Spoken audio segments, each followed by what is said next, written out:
Let me begin by thanking the TRT Forum for this invitation to be on the panel for this discussion. I am glad to know that in the last 5 years, you have covered considerable ground, and this forum has become a very well-known, well-respected forum. I'm happy to share this platform with the Foreign Minister of Turkey and the Foreign Minister of Finland, who are well-known friends. This pandemic, which is the topic and very well chosen, because of over 60 million people around the globe having been infected and having lost 1.4 million lives, is perhaps the right topic, and it was the need of the hour. Pakistan, like the rest of the world, despite the new foreign policy challenges, has been dealing with this challenge, and I would say rather well, in the sense that we were able to contain it to a large extent. We are going through our second wave, which is a bit of a concern because the numbers are rising. In the last 24 hours, we've had 66 new deaths in the country. But on the whole, we've managed the crisis reasonably well so far. Obviously, the pandemic has had an impact on how we conduct foreign policy. The fact that here, through this forum, 3 foreign ministers are engaging with you and are discussing regional, international issues, issues of global nature, issues of, the challenge of the pandemic, its impact on human lives, its impact on international economy, the challenge of, the growing challenge of climate change, which we are about to face, or we are facing and will be facing, immediately after we have dealt with the COVID-19 pandemic. So such interactions, this virtual connection is useful. But when we talk of the new instruments for foreign policy and our new approach, we also have to see the environment that we are working in. Before the pandemic hit us, one could easily see a retreat in globalization. The tendency of protectionism was on the rise. One could see multilateralism on the decline, and as the Foreign Minister of Turkey just mentioned, it is a challenge that we need to deal with, and we are supporters of multilateralism. We saw and we are seeing an increasing trend in foreign policy, unilateral trends, and these unilateral trends, in an environment where there's growing competition, where there's confrontation and divisions on the rise, can be very destabilizing. It can undermine global stability, security, peace. We are seeing a resurgence of old conflicts. For example, here in this region in South Asia, the Kashmir dispute is one of the oldest on the agenda of the Security Council. But we have seen a new resurgence, a new rise in concerns in Jammu and Kashmir. The atrocities being committed, the fundamental rights being suspended, the kind of military siege that, over 8 million people are in, living in an open prison. These are the new challenges we are seeing, and we are seeing some new rivalries on the rise. And foreign policy during the pandemic and post-pandemic will have to, many of us will have to deal with them. For example, this rising tension between China, and the US. Now, Pakistan has had a very old relationship with the United States. We also opened the doors for the US, for the US to Beijing, and helped develop this new understanding earlier on. But we see a new rising tension, and we have an old ally in the US and a strategic ally in China. So how do we maintain this balance, this very delicate balance? Then we see, within Europe, the Foreign Minister of Turkey mentioned Europe, how Europe today is facing new challenges, and how Europe is dealing with those challenges. The challenge of immigration, for example, and divisions within Europe. And you see Brexit, and you see a very important country departing from the European Union. So the question is, international stability is under threat, and how we have to see that we can collectively promote multilateralism and stability. Certainly, yes, there is a great possibility, but let me also share with you some of my thoughts.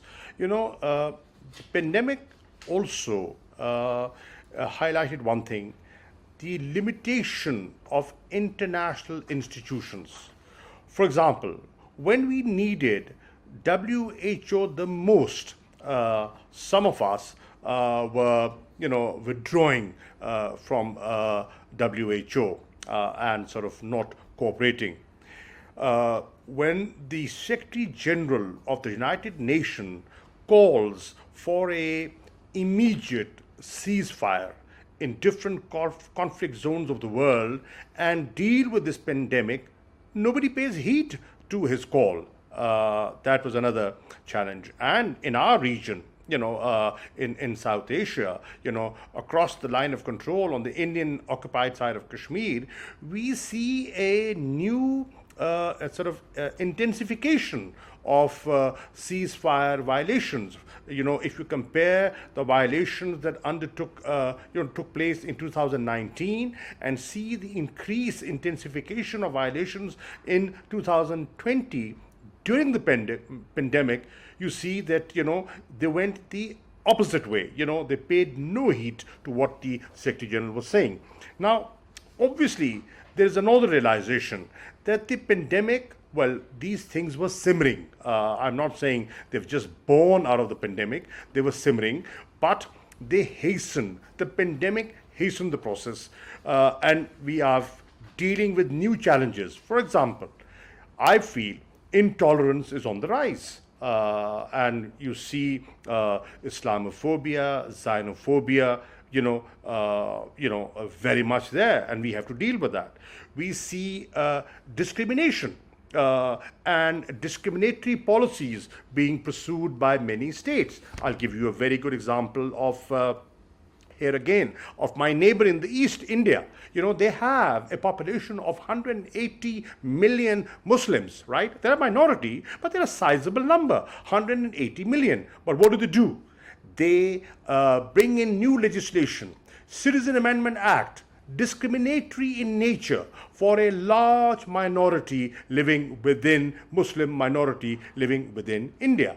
We see racism on the rise, and you saw what happened in the US prior to the presidential election, and how that gave rise to a new movement, that Black Lives Matter. And nationalism, you see, protectionism, immigration, how immigrants, economic immigrants, have been dealt with very harshly, I must say, very harshly, in a very callous manner. And you've seen people dying, and starving and suffering. These need to be addressed. Can I also make one last point, and that is, during the pandemic, one saw, you talked of geopolitical, changes and conflicts.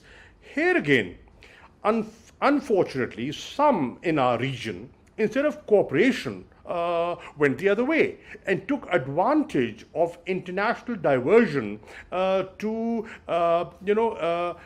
sort of increase their stranglehold on disputed territories like Jammu and Kashmir. You saw new restrictions imposed. You saw a new communication blockade over there. You saw how fundamental rights were just suspended and done away with, and you saw new measures announced which were against international law, demographic changes being sort of forced upon people, violating the Fourth Geneva Convention, international law, the UN Charter. So, where the world required more cooperation, there were tendencies of taking advantage of a situation in a very inhumane, a very inhumane approach was adopted. Now, these are the new realities that we have to deal with in foreign policy and find a way. What's the way forward? Obviously, interstate diplomacy is the way forward. Obviously, dialogue is the way forward, and Pakistan has been advocating it. For example, when the world was not paying attention to Pakistan, we were saying there is no military solution to Afghanistan and only a negotiated political settlement is required. And today, the world has finally converged to that point. Now, we are saying, please do not ignore South Asia. There are two nuclear states, confronting each other. And if you do not pay heed, if you do not pay attention to this simmering problem, this dispute, then there could be a problem and the world will get sucked in. Even if you don't want to, you want to stay away, you don't want to take sides, but you will have to jump in unless and until you intervene in time through dialogue, through diplomacy, and resolve the issue. Certainly a region that we ignore at our own peril for sure. Well, to begin with, let me comment that I think the world was not prepared for this challenge. As I said, we were gradually transiting towards, protectionism from globalization. Multilateralism was receding, and you saw unilateralism on the rise, and it has had an impact. It has had an impact on how states have responded to different challenges. What was required for this challenge to be dealt effectively was a multilateral, holistic, cooperative approach. But what you saw was a initial knee-jerk reaction, and every country fending for itself, sealing borders, trying to protect their people, their economies, not realizing, as for Mr. Haavisto said, that nobody is safe till everyone is safe. That realization had not sunk in. Gradually, this pandemic has now made us realize that we are a different world. We are an interconnected world, a world which has more of interdependence today than ever before. People, generations living before us were dealing with a different situation. Today, if there is a contraction in the economy of Europe or of the United States, I, sitting in Pakistan, am directly affected. My exports are affected, my remittances are affected when 50% of my foreign exchange earnings are dependent on remittances. So it's a different world that we are dealing with, and that is why we need to change our approach and make it multilateral, cooperative. And that is why Pakistan undertook we made three suggestions, and we have said, since it's a global challenge, it requires a global response. Many countries, developing countries, are at a disadvantage. They need help. They have limited fiscal space. That is why the Prime Minister of Pakistan, Prime Minister Imran Khan, launched an initiative called the Global Initiative for Debt Relief. asking the world to help the developing world, because if the developing world goes under, willy-nilly you will get affected. So help them, give them the fiscal space so that they can invest in their fragile health sectors, and they can protect lives. One. The other thing that we have been advocating is, let's drop the commercial approach to the COVID-19 vaccine. Many countries are doing research, but what we need is more of sharing. For example, we need more, sharing of health data, medical expertise, life-saving protective gear. Initially, everybody was for themselves, and countries were desperate for ventilators, couldn't buy ventilators because they were not available. Even they were willing to pay, but they were not available. That is why cooperation in scientific research is important, and that is why Pakistan has suggested that we need this vaccine for greater public good. Make it affordable, make it accessible for everyone. And finally, let's not get into stigmatization. When we get into stigmatization, then we lose that cooperative approach. For example, there were initially, in the initial period, there was finger pointing, the Chinese virus, then there was some finger pointing calling Muslims as super spreaders of this virus. These were things that we need to avoid and have a more cooperative approach to deal with this challenge.